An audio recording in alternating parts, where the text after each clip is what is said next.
Computer. All right, I think we're recording. So welcome, Tricia. Welcome. And thank you for joining the Spirit Stories interview session. Now, ladies and gentlemen, I'm currently talking to the lovely Tricia Robertson from Scotland, a very acclaimed psychical and mediumistic researcher, past president of the Scottish Society for Research.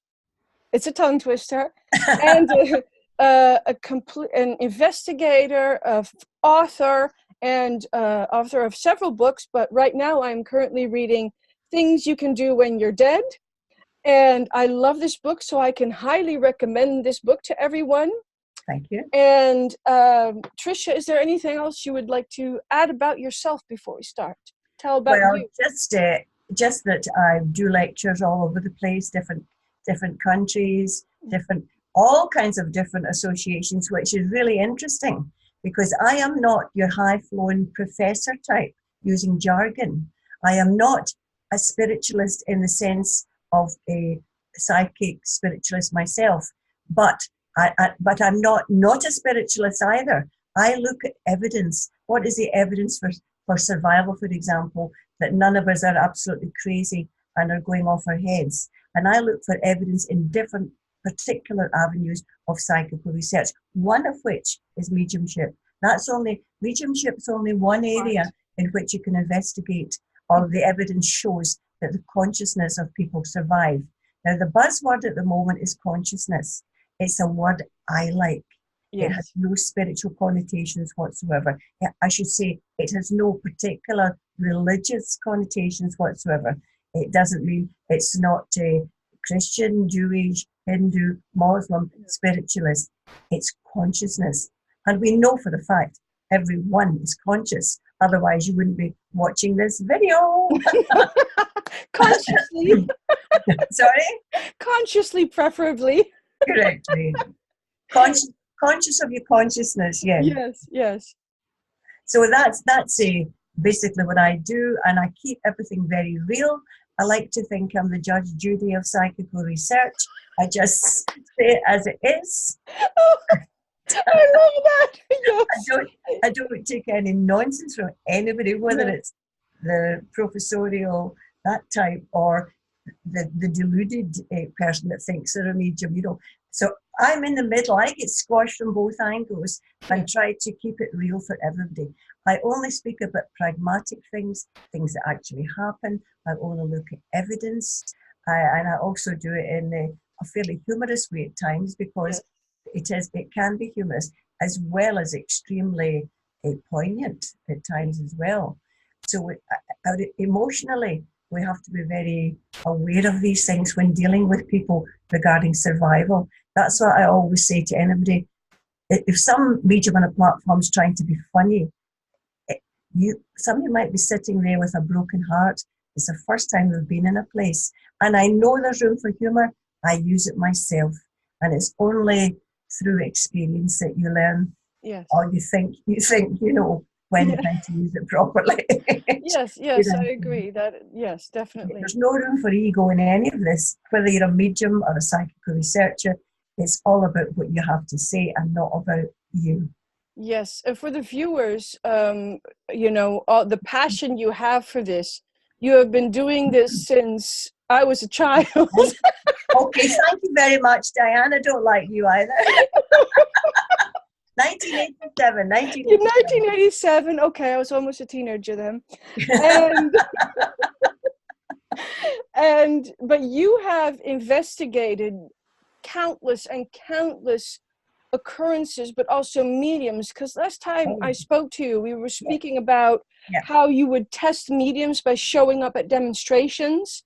That's how I started. Yeah, could you explain that a bit more for the people? Well, up until about 1983, I really didn't have any religious belief at all. Not that I didn't believe, I just never thought, well, actually, I did think about Christianity, but it didn't gel with me. I couldn't buy the stories. It didn't mean anything to you. I didn't feel it. And then around 1983, when everything was wonderful in my life, I was married to my first husband, had two lovely small children, 2 cars, 2 jobs, lovely house, everything was lovely. And then one day I had a kind of change of consciousness, and I can't describe it any other way. It was a lovely warm day. I was washing my car with a hose outside the back garden, and suddenly this wave of consciousness came over me, and I heard a voice say, "There is more to life than this." And I thought, what? What? Who said that? And then it was bizarre because I was happy, and then I didn't actually hear it in my ears. I heard it in my head, and then I heard again, "There must be more to life than this." And I kind of thought, wow, that's weird. I didn't say it to anybody. Yeah. And just shortly after that, one of my other friends, who's actually now a lovely healer, I had mentioned it to her, and we said, well, let's go down to the Spiritualist Church in Somerset Place. That's the big church, as they call it in Glasgow. So we did that. And as I went, several occasions, I began to listen to what was being said, and I began to think, if this is true, there's something definitely going on here. So in the beginning, I accosted people going out the door, and I said to them, was that meaningful for you? What did that mean? And people were very tolerant, and I gradually began to realise there was indeed something in it. So I then started to do it more in a stricter fashion. I would take a notebook along with me, and I would actually make notes in church and identify the people that were getting the messages. At that time, I don't think I had much of a message myself. I wasn't looking for a message for myself. Yeah. Everything was fine in my world at that time. Gone downhill since, but it was fine at that time. Always happens, doesn't it? Yeah. And then I began to kind of just within myself, not scientifically, analyse what was going on. And then, as I say, by chance, but nothing ever happens by chance. In 1987, it was a bizarre way that I met Professor Archie Roy, who was also in his own way from Glasgow University. He was a professor of astronomy, and he was interested in these things. And at that time, he gave a 10-week course at night time about psychical research. But it was the old psychical research, Gurney Podmore, all the scientists and all of these kind of people. It was on that side. And then gradually, as I say, there's nothing like chance. And we met, and then we used to go out in cases together. Although I had been in cases before that with a spiritualist minister, but I was very much just sitting there listening to what was going on. And then gradually, as Archie and I built up this working relationship, we were 2 completely different people. But Archie used to say, when you and I work together, 1 and 1 make much more than 2, because I had the kind of people skills. By that time, a few mediums knew me, and then, as you say, nothing happens by chance, and we went on, and then we did a 5-year complete study of mediums in conditions up to double, triple blind. That's quite boring. We won't talk about that. If people want to read the book, they can read it there. But the upshot was that we proved that the odds against the mediums that we used, and this was all over the UK, the odds against the mediums getting that high percentage by chance was like 10 to the minus 12, which is millions and millions to 1. So you couldn't get these statistics by chance. That's what that means when you say the odds against chance. Only some of them put it in a very fancy way that you don't understand.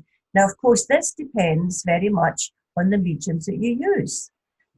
Someone who wanted to debunk it could go out and pick 14 terrible mediums, do the same thing, and get a bad result. But because I was lucky enough to know the best of the mediums, and where we held the things, it was in different venues that we had nothing to do with the venue, with nothing to do with who turned up at the meetings. And I was just lucky to be able to do that throughout the country. So we had no input in at all. And when we did the experiments, Archie would only know half of the things that were happening, and I would know the other half. And then when we did all the statistics, we put them all together, and lo and behold, it worked. This is a very simple explanation for a very complicated procedure. But before that, before I met Archie, actually, I thought, well, if I'm going to Spiritualist Church, I might as well have one of these readings that people talk about. So I went along to, the first person was what I call an older lady, an old style lady. I'd never seen her in my life before, and she certainly didn't know me. No. And as I walked in, she said to me, "You've never had a reading before, have you?" And I said, "No." She said, "Sometimes that can be difficult." But as she said that, Yeah. she looked at me, and she brought my father in first. My dad died when I was young, and Yeah. she definitely brought through his character and everything like that, which I was just with an open mind just listening. And then you will read in that book, she said one thing that really made me think. Now I'm a newbie. I'm in there. I have no idea why I'm there. And she looked at me and she said, "One day, my dear," she said, "you will be standing up in front of thousands of people talking about this subject." She actually said talking about this truth. And I'm just looking at it, you know. Like, are you a bit? I'm actually not thinking anything. My mind's just blank. Yeah.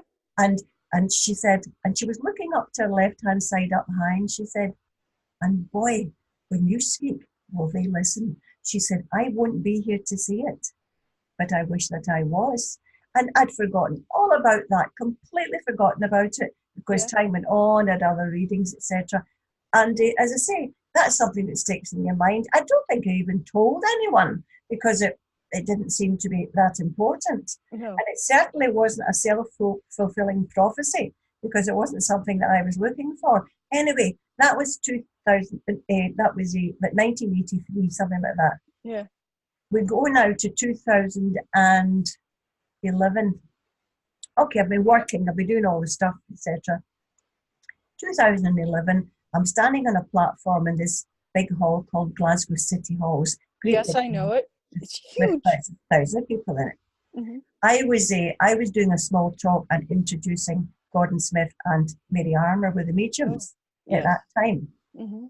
So, and on the long dress, you know, the whole lot, I'm getting there. And the place was absolutely full, of course.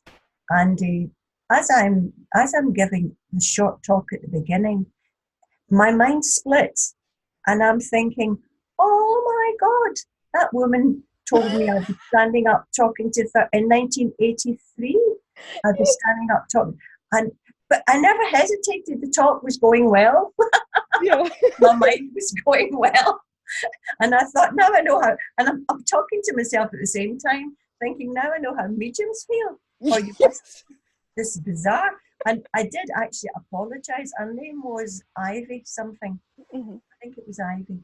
And I thought, oh my God, that woman was right. So, and then we went on with the rest of the night, introducing the mediums, etc. But that was a bizarre experience. And then after that, and since Professor Roy has actually died, I've had so many amazing messages from him through different mediums that don't even know me. And the skeptics will say, of course, "Oh, well, of course, you knew Professor Roy, and he would say this and that." But the things that were coming through had nothing to do with that at all. It was all personal things that happened before he died, even things I hadn't thought about. And it was just amazing. It was just absolutely incredible. But one of the things that, and it's in the book, you probably haven't come to it in the first book, it's called Murder Most Foul. I don't think you've read that yet. No, not yet, no. No. This was a lady that came to me, but 1996, I think it was actually. And people like yourself, people get to know me. They know me and I don't know them. I didn't know this woman. Anyway, she arranged to meet me, and she wanted to talk about her daughter who had been murdered, and the police hadn't found out who the killer was.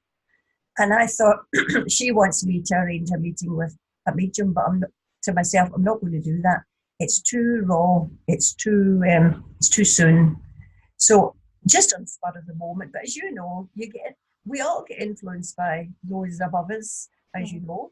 And I heard myself saying, well, if you bring me an envelope with some things that belong to your daughter, I will take it to several mediums and see if we can get any information from that. Just as simple as that. So I arranged again to meet her, and she brought me this A5 brown envelope. It was just bumpy. There was nothing you could say about it other than it was actually bumpy. It wasn't a watch, it wasn't a ring, it was bumpy. So I started off on my quest, and I saw two mediums who didn't say an awful lot about it, and I thought, well, that's not going too well. No. And then there was another medium I was actually friendly with, and a person I could go into their home at any time, just knock the door and walk in. Yeah. Nice house. And I did so. I walked in, and the medium was sitting at the table with a laptop out. Quite a big table, actually. It was a very big table. And I said, I won't say the name. And I said, well, we'll say Jim. It's not Jim, but I'll say Jim. I said, Jim. And I put the envelope down beside him, and I think it was his left hand, And I said, can you tell me if you get anything from that? And he looked at me and he said, do I have to? And I went, yeah. And he knows me well enough to know that I wouldn't ask. Yeah. You know, and he knows not to ask any questions. Well, was that an eye opener? From apart from the face, do I have to? As soon as he put his hand on the thing, his eyes opened up like that. And he said to me, Trish, I've got a girl here that was murdered. Of course, I've got the notebook and the recorder out. Yeah. And I just go, you know, I don't say, I just carry on, you know, just writing. And they know better than to ask. And then he gave me 29 specific, unusual pieces of information relating to this girl herself, Mm-hmm. some of which were related to the murder, but that's not the important bit. No. I mean, the things that he said, there was no generalities in it. My mother was, my boyfriend was the first one to know that I died. He phoned my mum. I'm missing my 3 cats, but it was a 3-way conversation. He was talking to her as he was talking to me. Yeah. She's telling me that. And I mean, the medium didn't even know what the thing was about. I knew nothing about the girl's murder. And that was a wow moment for me. So of the 29 pieces of information the medium gave me, some of it was really quite personal. And one of the items was, she's telling me she had a termination of a pregnancy when she was younger. Now, she was only 26 when she died. Oh. And I thought, shit, I can't really say that to her mother. Anyway, what I did, well, first of all, I'll tell you what I did with the information. I'm writing it all down. 29 pieces, went home, put it out properly, etc., etc., etc. Then I made and one of the things the medium said was, she's telling me that today my mother has moved my photograph from the mantelpiece to the top of the television. That was one of the things I had written down. Mm-hmm. I then made arrangements to meet the woman, I don't know, 2-3 days later, and I met her in her own home, which I'd never been to before. Mm-hmm. So I got to the home. As soon as I walked in, I could see a picture of a girl on top of the television. And I said, oh, is that your daughter? Yes. She said, I moved her picture there 2 days ago from the mantelpiece to the top of the television. And I'm going, oh, yes, you know, oh, yes. And fine. So I said, now, I'm going to read out statements that I just said mediums have made, but it was only the one medium, actually. Yeah. The others weren't enough to deal with, you know. And I said, I'm going to read out some statements, and I just want you to tell me if they're correct or if they're not correct. There's nothing in between. They're either right or they're wrong. That's the kind of person I am. There's no middle bit, you know. No. So I started off. She's telling me that she misses her 3 cats. Mm-hmm. She's telling me that she lived up what we call upper close. One up on the right, or 2 up, I can't remember. Whatever it was correct. Yeah. Anyway, 1 or 2 up on the right, that was correct. She's telling me she's got 2 tattoos on her body, described them exactly. She says the newspaper reports of my death were all wrong. I was actually wearing, and she went through chapter and verse, skirt, top, etc. at the time. Yeah. And then she said, when the medium was telling me, I'm thinking, well, that's either right or wrong, because I don't know anybody's ever been in jail. She's telling me that she was in Contonville prison when she was 15. And I'm thinking, holy shit, that's either right or it's wrong. So I'm reading all this out. Now, this might not be correct. Yes, that's correct. Everything I read to the mother was correct. I didn't tell her about the pregnancy. I didn't give her any information the girl gave about the murder or the description of 2 killers. because I felt that was just too much on top of if she didn't know she'd had a termination of pregnancy, that would be even worse Yes. for your daughter. Anyway, when you do the statistics on it, the odds against that being chance, I can't remember the figure, I'd have to look it up again, but it's millions and millions. There's no way that medium could give me that information that I don't know, he doesn't know. The only person that knows that, and my pièce de résistance, she gave information about things that happened after she had died. My mother moved my photograph from the mantelpiece to the top of the television. Now that's gold to me. Yes. That is absolute gold. So there's no mind reading going on. The only consciousness at work here is the consciousness of the departed person.